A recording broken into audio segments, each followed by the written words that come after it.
back for another episode of 1111, our Mavits football weekly live stream that will go daily once we get to the World Cup. But meanwhile, we're just trying to help everybody really get up to speed with international soccer, understand the setup going into the World Cup. Obviously, I know a lot of y'all DJs are going to end up betting on this through either Poly Market or just your traditional betting, wagering venues.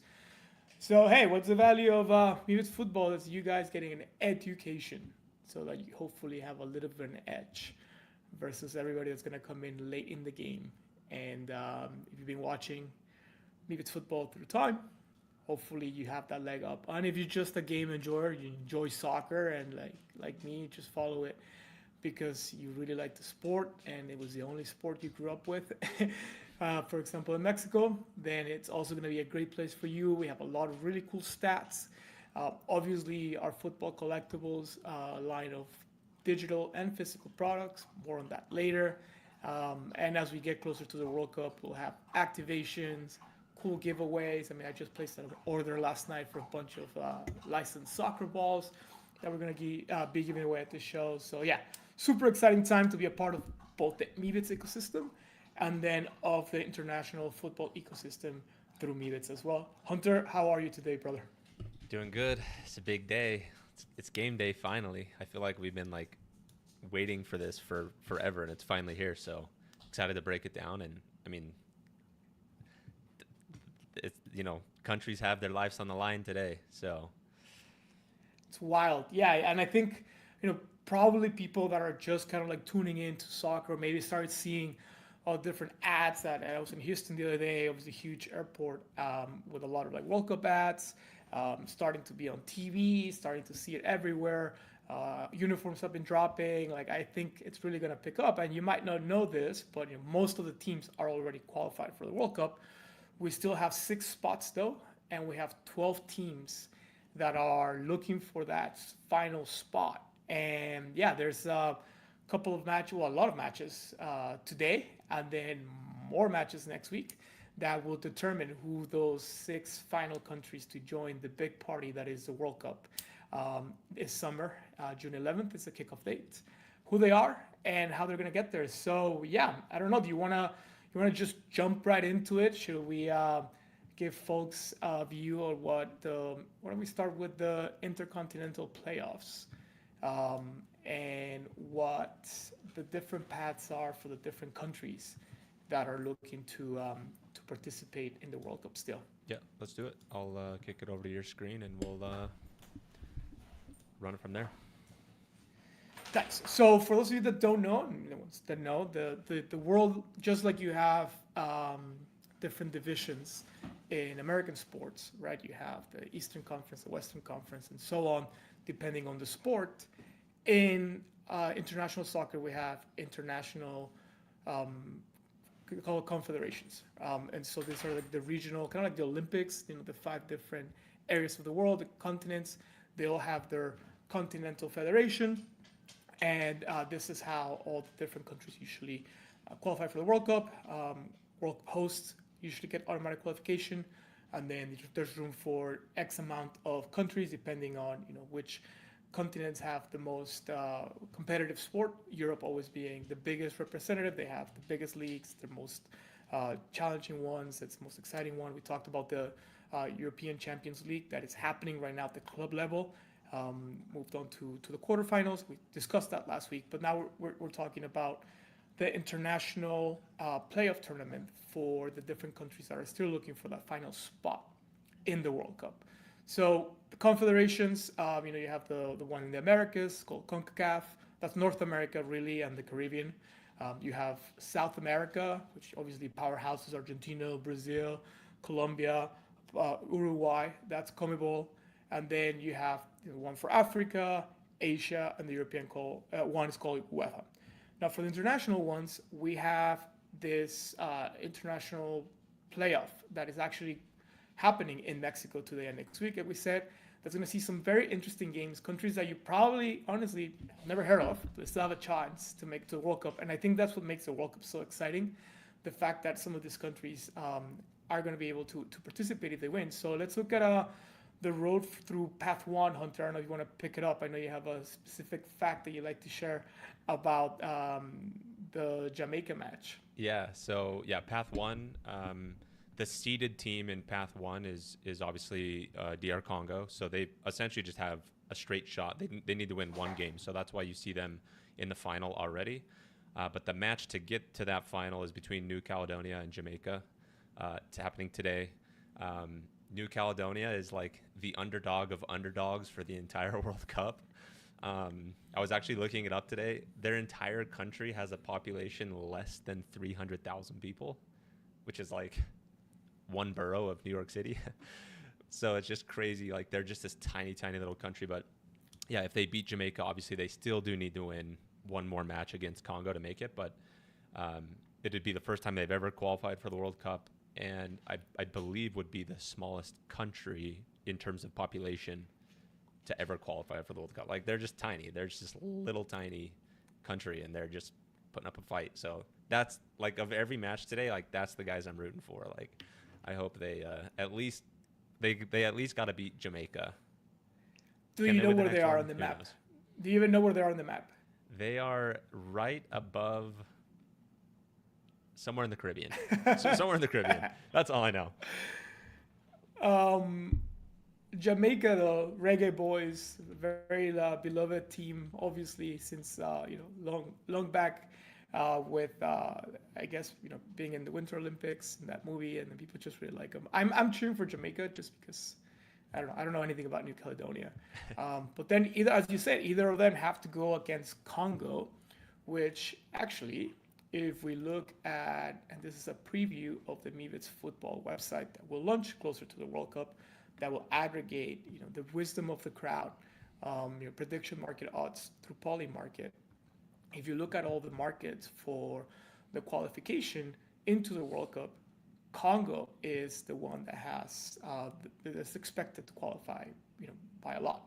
It's almost 80% odds of them making into the World Cup. So yeah, heavy favorites, as you were saying, Hunter. I don't know. We'll see. I feel like Jamaica can pull it off, but they have to get through New Caledonia first today, and so that is path one for the international playoff. Let's talk about path two. That also has countries that you would imagine are looking to play at the world level, world finals. Who do we have for path two? Yeah, path two. So same format. Iraq has, because of their seeding, their international seeding, they're already in the final match. So they're waiting for their opponent. Their opponents play today. So you'll have Bolivia versus Suriname. That's happening today as well.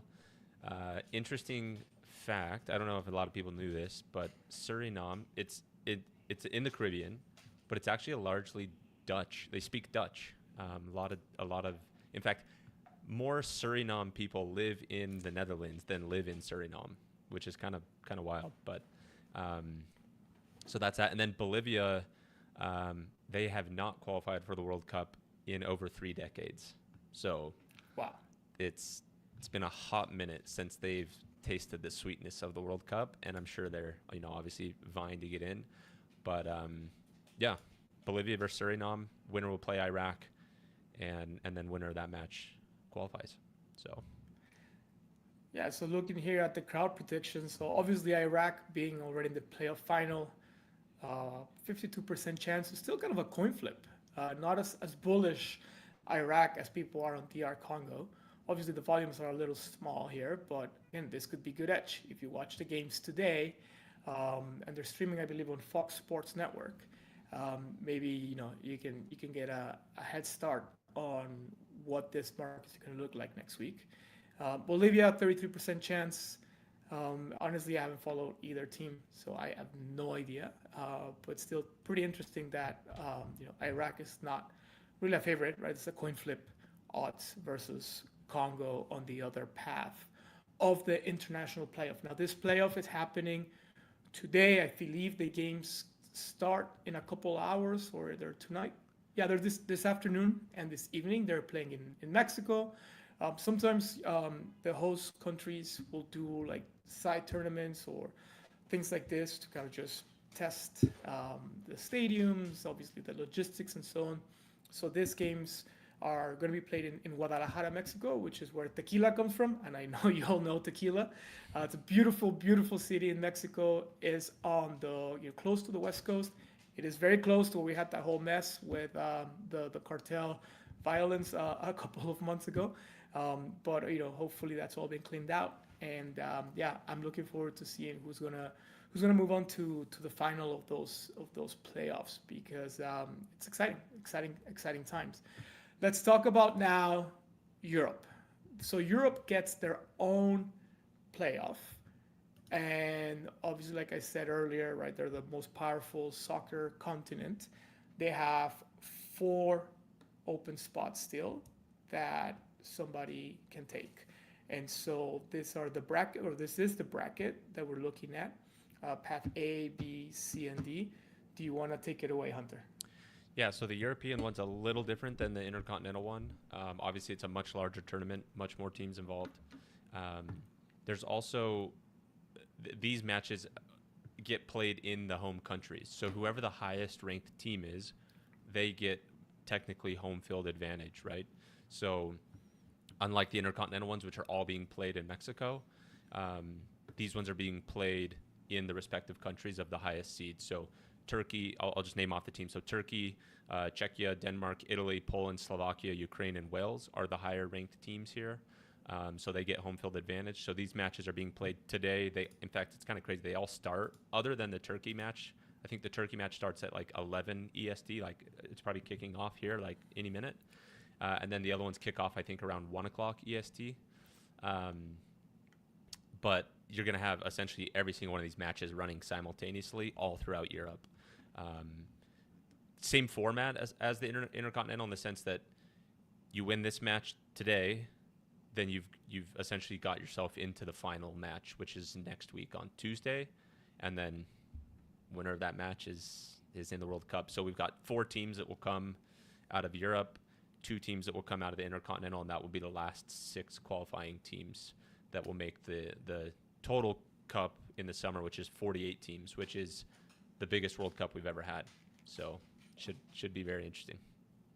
By 16 teams. Yeah, and a couple of interesting tidbits. I mean, if you know anything about international soccer, obviously the thing that stands out to me here is Italy being in this playoff when they were the world champs like 20 years ago, and they have multiple world championships. So it's a bit of a sad story. If Italy fails to qualify, they'll become the first World Cup champion winning nation. So World Cup winning nation, so former champion, to miss 3 consecutive tournaments. So they haven't been in the World Cup in 12 years.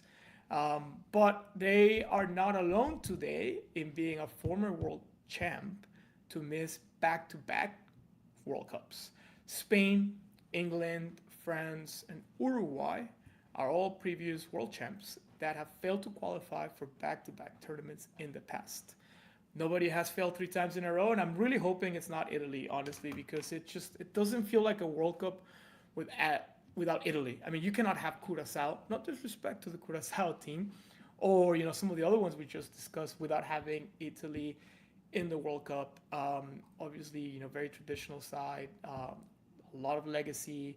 We like in Mivit's provenance as well, and so yeah, their path is not that difficult on paper, but then again, this is the team that has found itself in the playoffs of an expanded World Cup. So not the best showing for them so far. They gotta play Northern Ireland, and then the winner of Wales versus Bosnia. Let's go back to our Football wisdom of the crowd to see what the markets are expecting. So the Italy qualifying market has a lot more volume than some of the other countries, and 64% odds of them qualifying, been pretty steady since the beginning of the year. Just again, it looks like an easier path for them, but they should have been qualified already, in my very humble opinion. And even though I'm Mexican, I do have an Italian second last name, and an actual Italian middle name. So always cheering for Italy. Um, who else is in the playoff that the market's expecting for them to have a little bit of stronger odds? Denmark. Let's look at Denmark's path. Denmark's playing, geez, what's MKD Macedonia, I think? And then the winner of Czechia and Ireland. Ireland, a side that is a lot of fun. I would love to see the Irish supporters in the World Cup. I feel like they're always having fun. Czechia, another country that has had some really good results in the past. But obviously, like I said, the European continent is such a competitive soccer market that is actually quite hard to qualify. That's why you have countries like this ones that are still fighting for their lives, trying to get into the World Cup. So Denmark 55% odds, and then after that in the European playoff we got Turkey and Poland about the same odds. So yeah, I don't know. Do you have a favorite? Do you have a call here for this matches? I feel like if I were to pick from Path A, Italy. So by the way, Italy's playing Northern Ireland, and then Ireland is playing Czechia. So I don't even know how that works. But I know there's a lot of fragmentation around history. It's just a funny stat, right? Like probably the only country, if they both qualified, that will have similar names. So Path A, I'm going with Italy. Path B, difficult one. I think the Swedes are probably the better side versus Ukraine first. Obviously, Ukraine making it to the World Cup in the middle of everything that's been going on for the last 5 years would be an incredible story. Poland, it's been an incredible economic story, actually. If you follow macro, Poland has really been a highlight in Europe, so it'll be great for them to see success in sport as well. And Albania, we discussed it last week. A lot of MeVit holders and NFT participants that are Albanians, so cheering for them. It's hard for me to say that I have a favorite, but if I were to pick one, it will be Sweden. What about you? Path A, Path B. Who do you have? Um, I'm gonna go with Diego here. He really does not want to see Italy qualify. It's evil, but I kind of want to see it happen, just to see the meltdown. So I'm gonna pick Northern Ireland there, and then Wales versus Bosnia. I have no. Just pick one from I the think paths. Wales has the cooler flag, so I'm gonna go with Wales on that one. I got to root for Albania, even though Poland does have Lewandowski. And back in my FIFA days, playing FIFA on like PlayStation 3 or whatever it was, like, you always, like Lewandowski was a legend. But got to stick with Spen and root for Albania there. And then, yeah, I think the Ukraine story would be pretty cool. Letting them, it's interesting. They're actually the highest ranked team in that matchup between them and Sweden, but because of the war, they actually aren't playing their match in Ukraine. I think they're playing it at a offsite in Spain. So that match will happen in Spain, but I think I'll go with Ukraine there. Right, Path C, we have Slovakia versus Kosovo, and then Turkey against Romania. We saw earlier on the MeVit's football preview site that Turkey is the favorite of this path, Path C.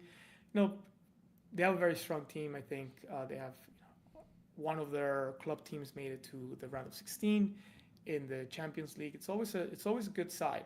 But since I was little, I have had some of a weird, I don't know how to call it in English, but my mom, watching the Olympics when growing up, there was this gymnast called Nadia Comaneci, and she was from Romania. And I don't know why I always cheer for Romania when I see them in something.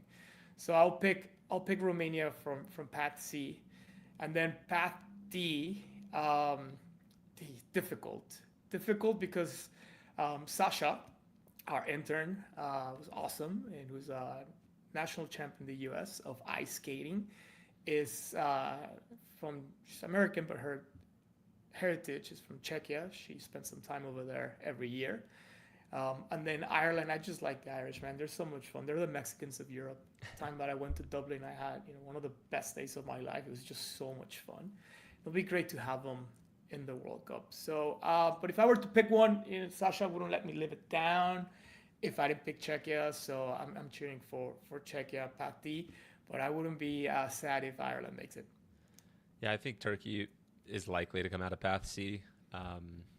Would be cool to see Kosovo again. Spend would love to see his team in, but I think Turkey's coming out of Path C. Path D, it has to be Ireland because it's the U.S. World Cup, and I can guarantee you, like, Ireland hasn't made the World Cup since 2002, so it's been a while. But I just, like, Conor McGregor is gonna go crazy, right? It's U.S. World Cup. He's obviously just a very exuberant guy. So seeing Conor McGregor at the World Cup, he would be the guy like in the heart of like the crazy fan section with like his shirt off with like flares and like just cheering on Ireland. So I think I'm with Ireland at a Path D. You're such a hype beast. I could not care less for that guy.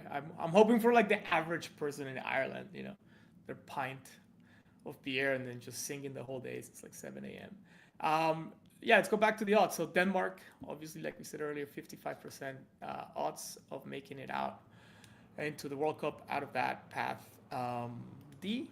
And in path C, obviously, we said earlier too, Turkey.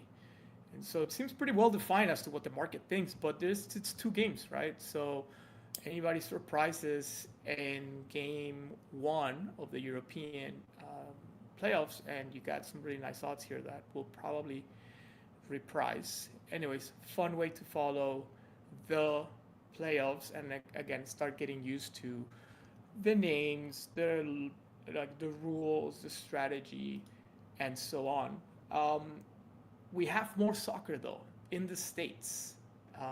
Today, tomorrow, some really exciting friendly matches. So the way that FIFA works is, throughout the year, FIFA obviously being the global governing body of international soccer, they'll set aside what we call FIFA dates. And those are dates where the clubs, obviously the professional clubs where the money is made, have to lend their players to national teams so they can go participate in these kinds of tournaments. Obviously, there's not like a World Cup every single year; it's every 4 years. So there are FIFA dates for regional tournaments as well as just for international friendlies. I don't know if we have a graphic for the friendlies, Hunter. We have the one that we tweeted out. Let me pull it up and I can pull it up. Yeah, we have get it on the screen. Mivits football account has the graphic for the games that we have today, because honestly, they're probably better soccer in the playoffs. Obviously, they're friendly, so it's a lot of what the teams are doing is just trying to get their roster down to who they're gonna call up for the tournament. And it's just I don't know, it's gonna be pretty cool. The first match that really stands out is Brazil and France. Obviously, a repeat of a former World Cup final. Actually, it's in Boston, and I've seen a lot of like the soccer people that we're gotten really close to. The Jordan brand, they flew out a lot of people, so it's $500 for a ticket right now for a friendly match. You can just imagine how crazy it's going to get during the World Cup. And obviously, we've already seen the ticket prices for the World Cup. That's a whole different show, different conversation. But yeah, so Brazil are playing France in Boston at Gillette Stadium tonight. And I think one of the interesting things here is that Brazil, they have a new manager called Carlo Ancelotti. And he has won a record 5 Champions League titles. Like, just think of that. We mentioned last week the Champions League, which is like at the club level, is the highest. I would say that's the highest level of international soccer. It's been recognized that way, throughout history. And Carlo has won 5 championships, which is so hard to do. And he's also the only manager to win a league title in all of Europe's top 5 leagues. So this dude is like the freaking Michael Jordan of coaching. And in soccer, well, at the end of the day, obviously, like in any sport, player talent is what ends up making the difference. It's also a very strategic game. We saw it with some of the runs that some of their clubs have had, and even some of the different nations have had. And I feel like having somebody like him on the bench is a huge edge. And I feel like Brazil is definitely a favorite, just because they're Brazil and they're talented and they can samba and joga bonito all they want. But also having somebody that's won 5 Champions League titles, has won a title in one of the 5, or no, 5 of the 5 top European leagues, incredible. So that is Brazil again playing France tonight, and then they also play Croatia next week. On the other hand, France, probably the best group of forwards in the world. They have Mbappe, who you've all heard about, I'm sure. The cards are going crazy on Panini blockchain and in physicals. If you haven't checked out Panini Blockchain, we love him. Go talk to Spinotron, read his threads, amazing. And Dembele. And so France actually has 9 forwards in their current squad, and they have scored a total of 134 goals this season. So that is averaging over 10 goals per forward. To put into context, for basketball people, that's having somebody score 40 points per game, or yeah, something like that. So really, really interesting match tonight. Obviously, they're not going to play at 100%, but it's also one of those matches where you're playing for pride. So definitely, I'm going to tune in. I was trying to go, but it got too expensive to go. And then I don't want you want to talk about Colombia and the U.S., Hunter? Yeah, and also just real quick, like a thing to note is like this is like top tier football right here, right? Like the fact that we get this many games right before the World Cup is super cool, and it's being played here in the U.S., which we're not used to this type of soccer, football, right? But yeah, U.S. playing Belgium. The U.S. team, obviously, I got to root for them. That's my team. So we'll see how that goes. I think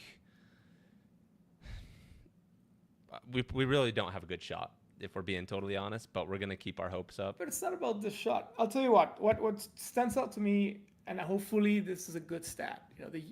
It's not a good stat, but hopefully that changes today. And again, I'm going to apologize to my American friends. I love this country, what it's given me. I wouldn't be anywhere else in the world. Obviously, love Mexico, where I came from. I've cheered for every single American athlete in history of my life, except I cannot ever support the U.S. men's national soccer team. Women's, yes, love them. But the U.S. men's national team, it is like my arch rival, and I will never support it, and I will actively cheer against it. I'll try to tone it down during the World Cup. There's been some memories of back, what was it, 2000 and Jesus, I think it was 2002. The U.S. kicked us out of the World Cup, like eliminated us in the knockout stage. Just one of the worst memories of my lifetime. I was in high school. I was with my girlfriend at the time. It was like 3 a.m. because the games were in Asia. We're all of our friends together. I wanted to cry. Stats. The U.S. has not beaten a European team since 2021. 5 years. 5 years. That's terrible. That they have not beat. So hopefully they beat Belgium. They're also playing Portugal, right? Cristiano Ronaldo won't be here. Obviously, it's a big star. He claims he's got an injury. I think Portugal. They're also playing Mexico in Mexico, and I think Cristiano just didn't want to risk it given the security situation over there. But 2021, last time the U.S. beat a European side. 2 shots coming up to change that. What do you think? I mean, we got to do it. I mean, we have our shot this Saturday. It's going to be our first one. Got to beat Belgium, which will be interesting. And then after Belgium, we play Portugal. So lucky there. They don't have Cristiano. Maybe that's our shot to do it. I don't think any of this really matters until we get to the actual cup, because those are the games we have to win. So we'll see what happens. But I'm just preparing myself to be let down. Yeah, well, you want to talk about great teams. Also, no expectations, but Mexico. Mexico's playing Portugal, as I mentioned before. And then we're also playing Belgium.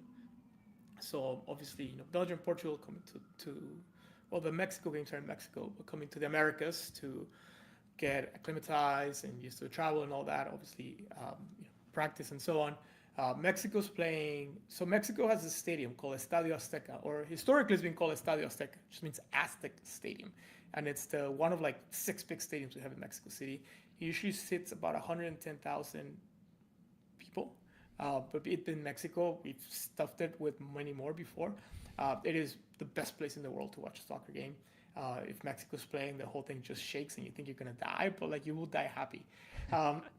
And so they've revamped it for the World Cup.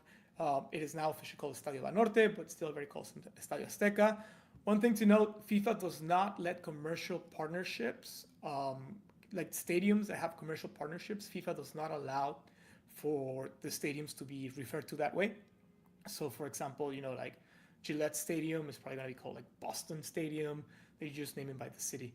And obviously, FIFA is very protective of the tournament sponsorship and IP and so on. So, yeah, Estadio Azteca or Banorte is going to be officially reopened for this Mexico-Portugal game coming up.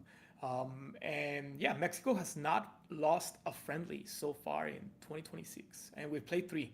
So we're looking good. Bad thing that happened was what our starting goalie had a season-ending injury, so we had to call up our OG goalie Memo Ochoa.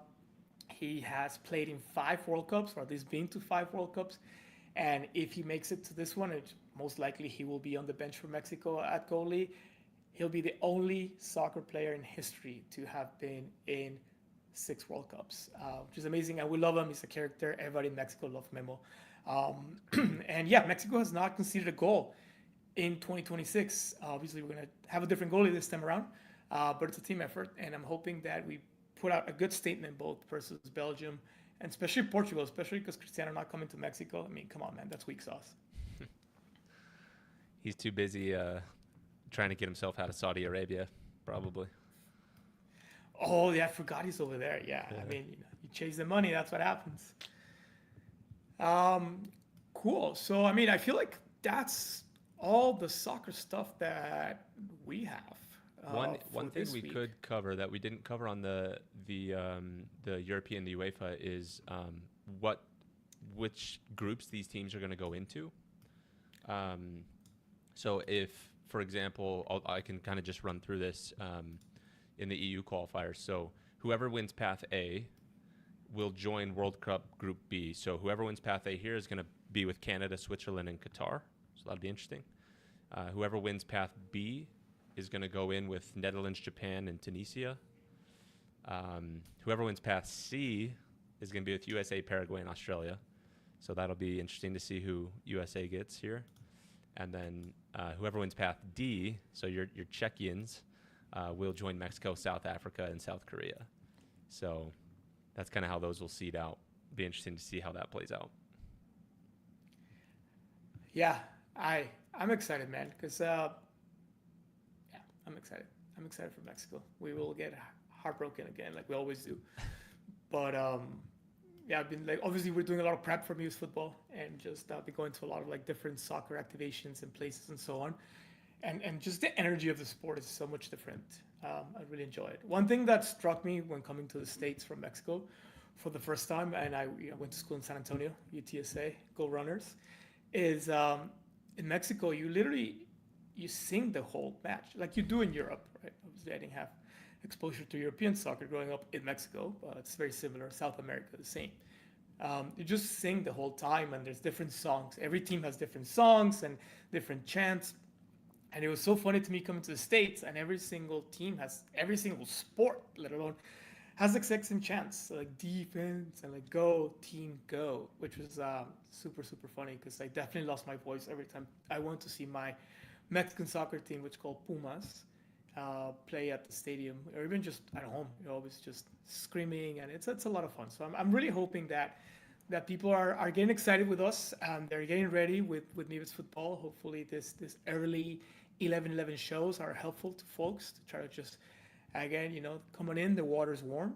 And as we get closer to the World Cup, like I said earlier, we're going to have a lot of really cool things, activations, giveaways. Obviously, follow the account. We're also now streaming to YouTube on the Mivits account. So Mivits Football is now on its own Twitter, but we're using the Mivits account on YouTube. Give us a like, give us a follow, leave us a comment, send it to your friends. And yeah, next week we'll be back. We will know by then who is going to join the other 40 teams in the World Cup, and we'll have a lot of stuff to go through. I don't know if you can share my screen one last time. I do want people to have a screenshot of what the market is right now for winning the whole thing. And so no surprise, like we said, European side's always the strongest. Um, Spain is the favorite with 15%, which is, honestly is not a lot, right? If you think about it. England with 12%, although if you ask any English fan if they think that's going to happen, they just beat down on themselves so bad. I would like to see England win. They keep saying for the cup to come back home, being England being the birthplace of football. France, we spoke about the quality of their forwards. Obviously they came very, very close, just short that last shot by Mbappe that went into the post instead of going in. Let Argentina, who's our fourth ranked favorite here, take it. It is Messi's last World Cup. And obviously I don't know if it's the greatest of all time. It depends on your assessment of that. But he's obviously one of the top 5 ever. And Argentina, they kicked Mexico out a few times, knocked Mexico out a few times. So always a rivalry. And then their main regional, cultural, everything rival, Brazil, who we just spoke about, has one of the most successful coaches in history leading them. Obviously, we'll get a good look at their preparation here tonight as they play France in Boston. Rest of the teams, obviously, much lower odds. Portugal, I feel like the CR7 element, so that's Cristiano Ronaldo, always, gives them maybe a little bit more odds than they should. It's 11 on 11, not 1 on 11.